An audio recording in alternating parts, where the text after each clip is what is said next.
Good morning students. जैसा कि हमने प्रीवियस क्लास में पढ़ा था part 6, today we shall read part 7। हमने बात की थी प्रीवियस क्लास में डिस्ट्रीब्यूटिव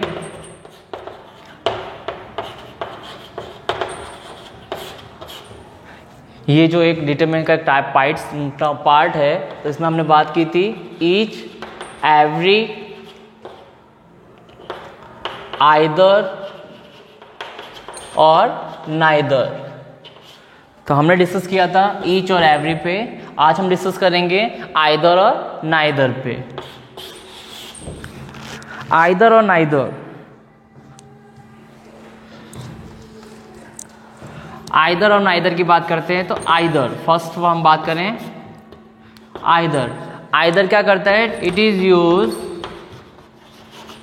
बिटवीन टू चॉइस। और आइदर जो फॉर्म यूज फिलअप करता वो होता है वो सिंगुलर फॉर्म में यूज किया जाता है, सिंगुलर वर्ब फॉर्म में यूज किया जाता है इसका। और नाइदर जो होता है वो it is not use between two और नॉर अदर्स। इट मीन्स ये नेगेटिव ऑफ आइदर कहलाता है। आइदर और नाइदर हम भी बात करते हैं। ये भी फॉर्म इसका भी सिंगुलर वर्ब फॉर्म में यूज किया जाता है। ये भी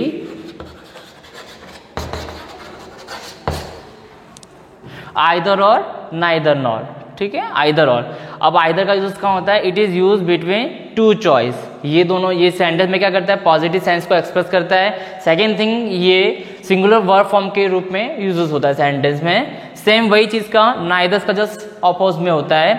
ऑपोजिट का सेंस कहने का मतलब होता है it is not use between two nor others. ना तो किसी इसको मतलब बिटवीन टू चॉइस का भी कोई सेंस है, ना ही किसी अदर्स की बात करें। तो हम पर्टिकुलर हम कह सकते हैं कि ये क्या होता है? आइदर का नेगेटिव होता है। और इसका भी यूज किस में होता है? सिंगुलर वर्ब फॉर्म में होता है। मैं आपको एग्जांपल के जरिए समझाना चाहूंगा। देखिए example,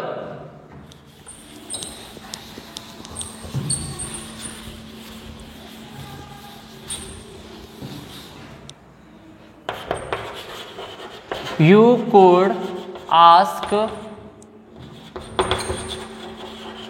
either of my parents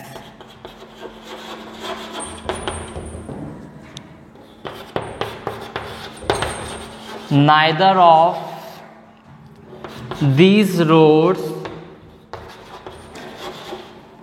is clean।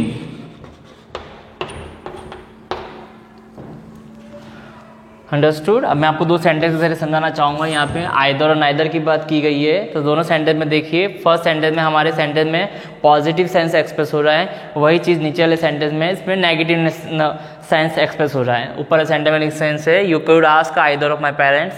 आप मेरे पापा मतलब पेरेंट्स की बात करें तो बिटवीन टू चॉइस, मम्मी या पापा, तो to express either in this sentence. Now next sentence is neither of this road is clean. मैंने आपको बताया ना इस सिंगुलर वर्ब फॉर्म का यूज होता है। तो यहाँ पे देखिए neither of this roads, roads plural noun होने के चलते फिर भी इसमें यहाँ पे कौन सा फिलअप किया है? वर्ब, सिंगुलर वर्ब का फॉर्म का फिलअप किया गया है। तो इसमें सेंटेंस में इज आया और यहाँ पे सेंटेंस में क्या कर रहा है? नेगेटिवनेस को एक्सप्रेस कर रहा है। तो मैंने जैसा बताया ना आपको, नाइदर क्या होता है? आइदर का जस्ट नेगेटिव होता है। अंडरस्टूड? ये दो सेंटेंस समझ में आया आपको? ओके, हम आगे नेक्स्ट पार्ट्स की बात करते हैं। तो डिस्ट्रीब्यूट के बाद में हम बात करते हैं नंबरल की बात करते हैं। अब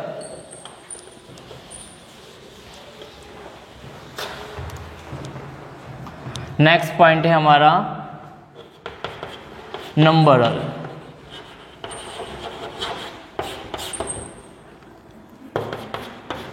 to show countable nouns.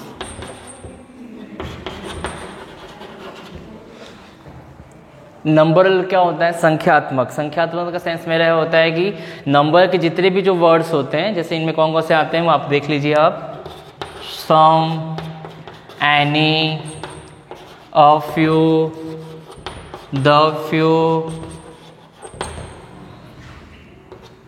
many, और फ्यू।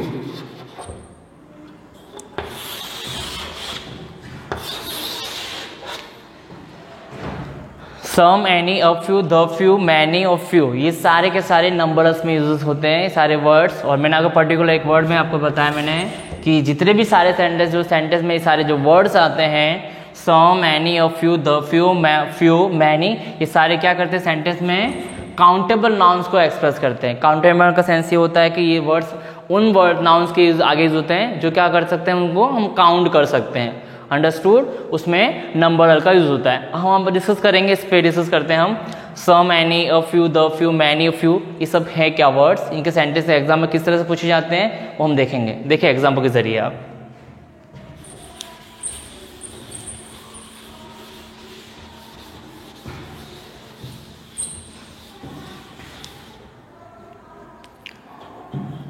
हम पहले बात करते हैं सम और एनी की।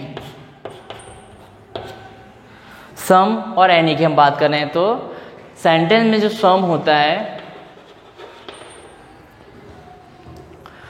सम क्या करता है सेंटेंस में पॉजिटिवनेस को एक्सप्रेस करता है।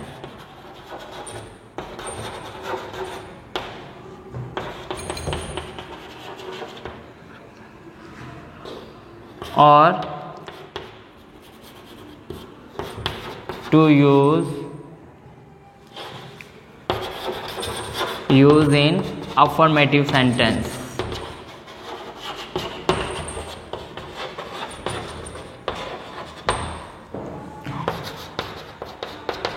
एनी सेंटेंस में नेगेटिवनेस सेंस एक्सप्रेस करता है और यूज इन नेगेटिव और इंट्रोगेटिव सेंटेंसेस।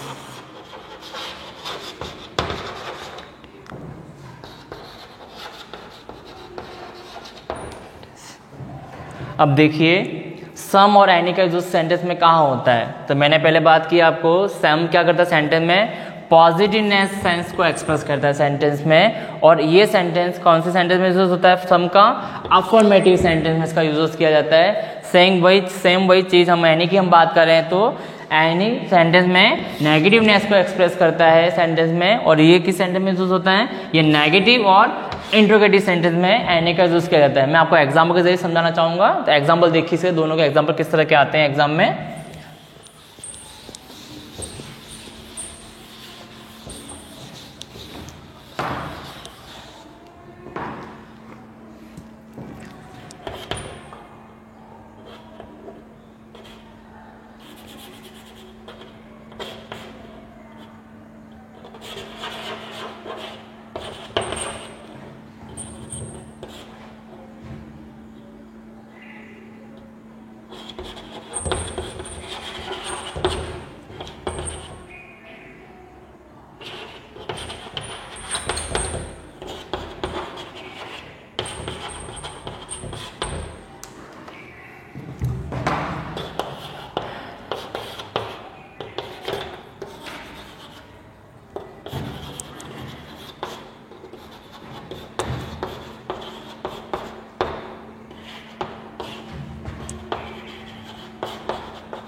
देखिए अब मैंने आपको एग्जाम्पल दिए हैं, सम और एनी के एग्जाम्पल दिए हैं आपको मैंने। सम और एनी की हम बात करते हैं तो मैंने अभी बताया आपको कि सम सेंटेंस में क्या करता है, पॉजिटिवनेस को एक्सप्रेस करता है और ये अफर्मेटिव सेंटेंस में यूज़ किए जाते हैं। सेम वही चीज़ मैंने आपको बताई कि एनी क्या करता है, सेंटेंस में नेगेटिवनेस को एक्सप्रेस करता है। सेकेंड थिंग, ये नेगेटिव और इंट्रोगेटिव सेंटेंस में इसका यूज़ किया जाता है। तो मैंने आपके सामने 4 एग्जाम्पल दे रखे हैं, तो एग्जाम्पल के जरिए हम समझते हैं कि सम और एनी का यूज़ कहाँ होता है। तो एग्जाम में भी आपको इस तरह के सेंटेंस आते हैं इसके। तो देखिए फर्स्ट सेंटेंस में क्या फिलअप करेंगे, हम सम फिलअप करेंगे, क्योंकि इस सेंटेंस में पॉजिटिवनेस एक्सप्रेस हो रहा है सेंटेंस में, और सेंटेंस किस तरह का है, अफर्मेटिव होने के चलते मैंने यहाँ पे क्या फिलअप किया, सम फिलअप किया। There is some chocolates in a bowl. Next sentence की बात करते हैं तो डू यू हैव एनी।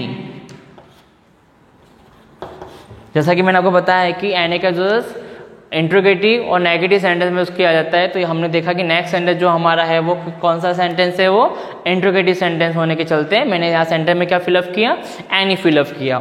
हम नेक्स्ट सेंटेंस की हम बात करते हैं तो I haven't any books in my bag. तो ये भी सेंटेंस किस तरह का हुआ, सेंटेंस नेगेटिव होने के चलते सेंटेंस, तो मैंने यहाँ पे क्या फिलअप किया, एनी। और लास्ट सेंटेंस हम बात करते तो आई कांट एनी मोर, से एनी मोर। तो हमें ये बात करें, इस सेंटेंस में भी हमको दिख रहा है कि क्या दिख रहा है, सेंटेंस किस तरह का है, नेगेटिव होने के चलते, तो मैंने यहाँ पे क्या फिलअप किया, एनी फिलअप किया। Understood? Okay.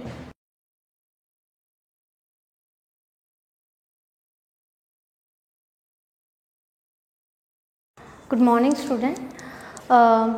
This is our lesson number 2, Indian economy 1950 to 1960 and this is part 2. Hindi medium ध्यान दें कि ये अपना दूसरा लेसन है, इंडियन इकोनॉमी 1950 टू 1990, और ये उसका पार्ट 2 है। और पार्ट 1 में अपन ने देखा था कि इकोनॉमी कितने टाइप की होती है और इकोनॉमी के बारे में थोड़ा बहुत अपन ने समझा था। ठीक है, अब अपन 5 ईयर प्लान का भी हमने कुछ इंट्रोडक्शन लिया था उस समय। आज हम लोग पढ़ेंगे ग्रोथ। तो ग्रोथ में क्या है वो अब मैं रीड करके आपको फिर एक्सप्लेन करती हूँ।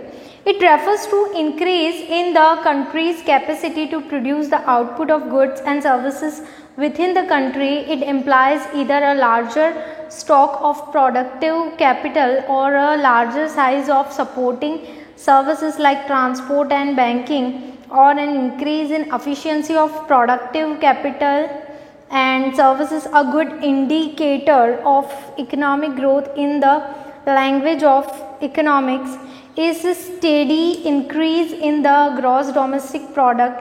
The GDP is the market value of the goods and services produced in the country during the year. देखो जीडीपी अपने को बताती है, पिछली बार मैंने जीडीपी के बारे में बताया था। तो जीडीपी जो होती है, ग्रॉस डोमेस्टिक प्रोडक्ट जो होता है, ग्रॉस डोमेस्टिक प्रोडक्ट, ये एक साल में जो अपना फाइनेंशियल ईयर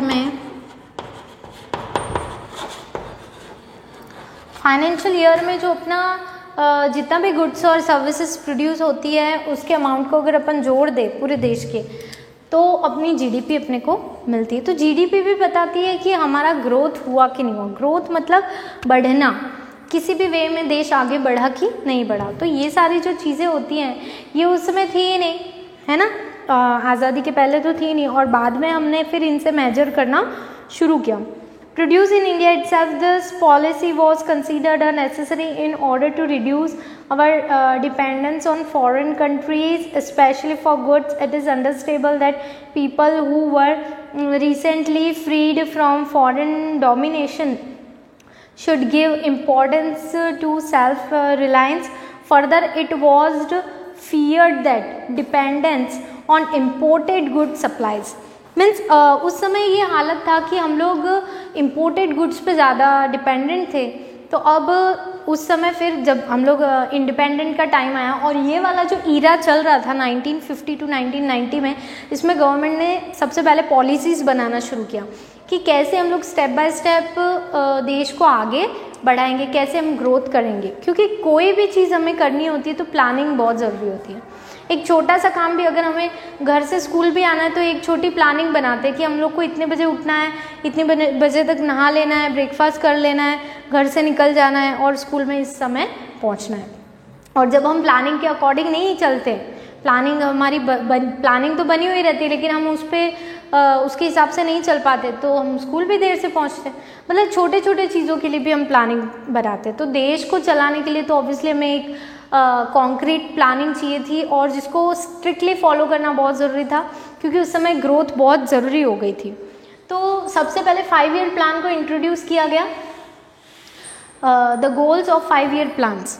तो 5 ईयर प्लान का पहला गोल रखा गया ग्रोथ। ग्रोथ तो हमें करनी है, मतलब हमें किस भी वे में तरक्की करनी है और तरक्की करने के लिए कुछ हमने पॉलिसीज़ बनाई, जैसे जीडीपी जो अपना है, ग्रॉस डोमेस्टिक प्रोडक्ट, जो एक फाइनेंशियल ईयर में, ये सब मैं आपको डिटेल में पढ़ा चुकी हूँ अभी पिछले कुछ वीडियो में, इसलिए इसको मैं थोड़ा फास्ट पढ़ा रही हूँ। तो ये जो फाइनेंशियल ईयर होता है इसमें हम लोग कैलकुलेट तो कर ही लेते हैं जीडीपी। तो जीडीपी को एक बेस बनाया सबसे पहले कि पहले ये कैलकुलेट करते हैं लास्ट ईयर का अपना जीडीपी कितना था, इस साल का कितना था, उसको कंपेयर करते हैं, उसको एनालिसिस करते हैं कि बढ़ा तो कैसे बढ़ा, मतलब अगर बढ़ा है तो फिर और बढ़ सकता है, और बढ़ाने के लिए जीडीपी हमें और क्या करना पड़ेगा, मतलब नीचे से ऊपर तक की एनालिसिस करनी है, छोटी छोटी चीज़ों से हमें बड़ा करना है। तो पहले तो हम ये देखते हैं स्थिति क्या है, अभी क्या सिचुएशन है, ये सिचुएशन सुधारनी कितनी है और कैसे सुधारनी है, उसके लिए क्या एफर्ट करना है, इस तरह से पूरा ऑर्गेनाइजिंग किया गया। तो ग्रोथ के लिए सबसे पहले जीडीपी में ही हम लोग ग्रोथ को देखते हैं। जैसे अपनी अभी जो जीडीपी, अपनी जो करंट जीडीपी अभी प्रिवेलिंग है वो माइनस में जा रही है, सारे देशों की माइनस में जा रही है। सिर्फ चाइना, जहाँ से कोरोना आया है ऐसा कहा जाता है, वहाँ पे प्लस में जा रही है जीडीपी अभी का जो स्टेटस है।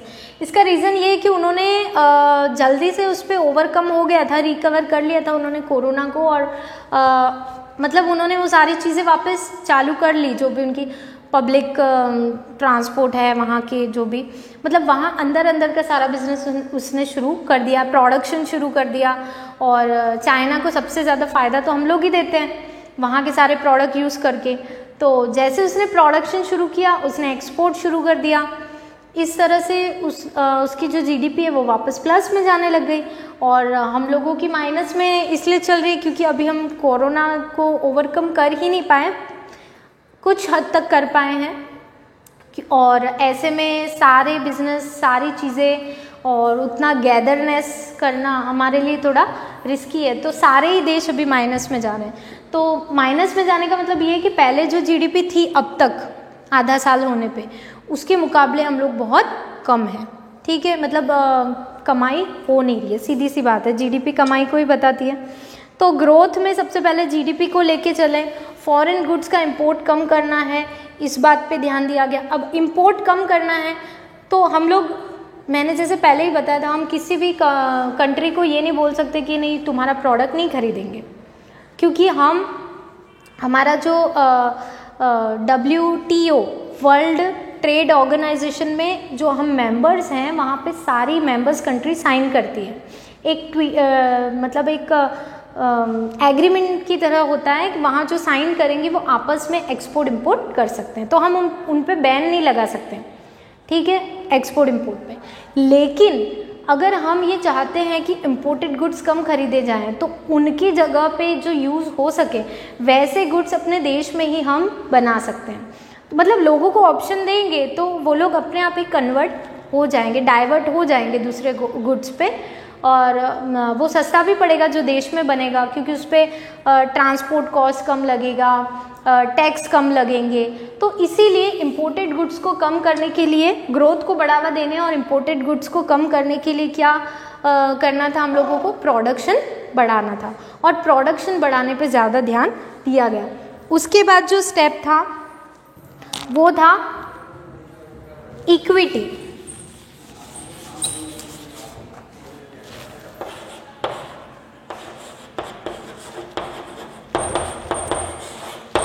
इक्विटी में क्या है वो देखेंगे अपन।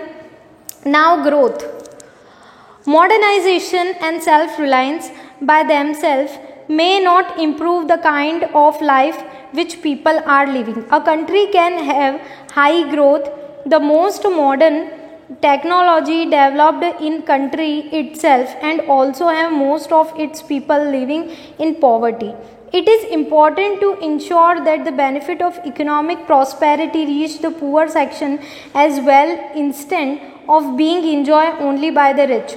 So in addition to growth, modernization, self-reliance, equity is also important. Every Indian should be able to meet his or her basic needs such as food, a decent house, education, healthcare, and inequality in the distribution of wealth should be reduced. Let us now see how the first 7 5-year plan covering the period 1950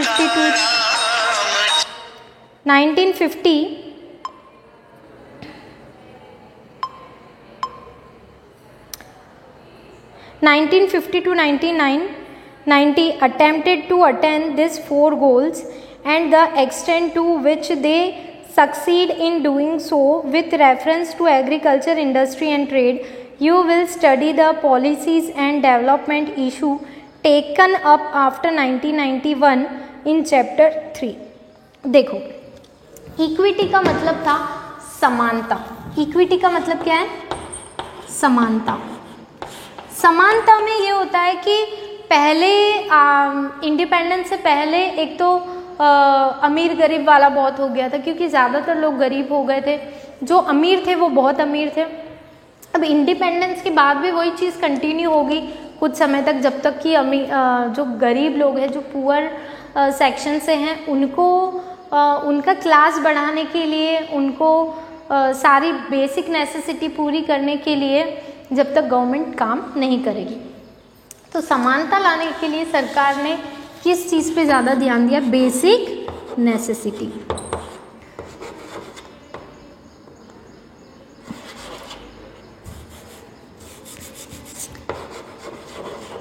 basic needs, वो ये basic necessity मतलब food, clothing and shelter. Food, clothing and shelter अगर सब लोगों को मिलता है, मतलब रोटी, कपड़ा और मकान, जितना मतलब खाना चाहिए उनको उतना उनको मिलना चाहिए, पहनने के लिए कपड़ा मिलना चाहिए, मतलब शरीर ढकने के लिए, और घर होना चाहिए ढंग का.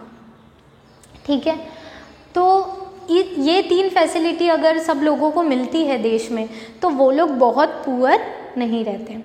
आप लोगों ने देखा होगा रोड पे भीख मांगने वाले लोग कौन होते हैं? जिनके पास अपना घर नहीं होता, या जिनके पास खुद का पेट भरने के लिए कोई सोर्स नहीं होता. तो उनको सोर्स देना पड़ेगा. सोर्स मतलब उनको कमाई का साधन देना पड़ेगा, उनको कोई एम्प्लॉयमेंट देना पड़ेगा. अगर उनके पास नहीं है, खुद के खेत नहीं है, फर्म नहीं है, घर नहीं है, तो उनको घर अवेलेबल करवाने होंगे सरकार को, भले छोटा सा ही क्यों ना हो, लेकिन उनके लिए काफ़ी हो ऐसा डिसेंट हाउस उनको देना पड़ेगा. अगर ये बेसिक फैसिलिटी उनकी फुलफ़िल हो जाती है, तो वो लोग भी पुअर सेक्शन में नहीं रहेंगे और वो लोग खुद अपना काम करने लग जाएं. जैसे अभी सरकार ने चालू की है ना, ऐसी बहुत सी पॉलिसीज शुरू की, जिससे छोटे छोटे जो बिज़नेस, किसी को अपना न्यू बिज़नेस एक्सपांड करना है, तो इस तरह के लिए सरकार अभी लोन दे रही है, ताकि लोग अपने छोटे बड़े बिज़नेस चालू कर सके और अपना बिज़नेस स्टैब्लिश कर सके और अच्छी से अच्छी कमाई कर सके. कुछ लोग पैसों की कमी की वजह से रह जाते हैं कि इतने पैसे हों तो मैं ये बिज़नेस चालू कर दूँ, ये कर दूँ. तो ऐसे प्रोजेक्ट पे गवर्नमेंट अभी फिनेंस कर रही है.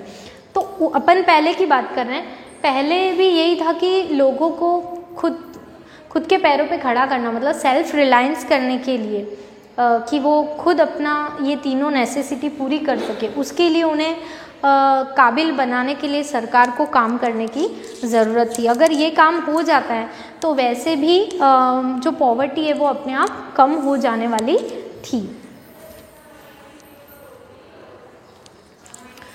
और पॉवर्टी कम हो जाती तो अपने आप ही इक्विटी हो जाती सब में, और इक्विटी हो जाती है तो क्या होता है?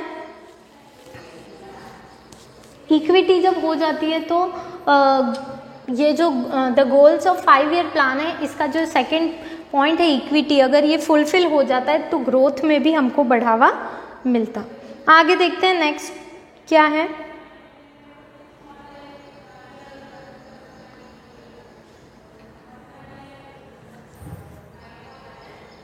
एक है मॉडर्नाइजेशन.